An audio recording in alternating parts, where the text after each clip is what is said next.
আমাদের জগদ্ধাত্রী পুজো হয়। এবার আমার ফার্স্ট টাইম, ঠিক আছে। আমি বাড়িছিলাম না, আমি তো বাড়িতে গেছিলাম, এখানে ছিলাম না। তো এখন আসার পরে একটু আসছি, চলো দেখি একটু আসো।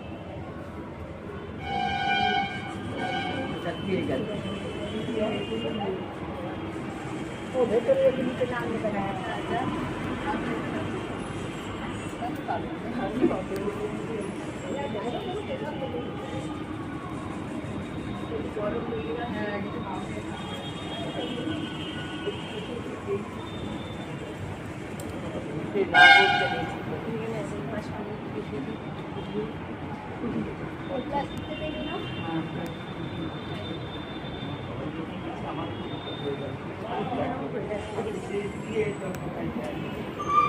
যোগ্য করেছে।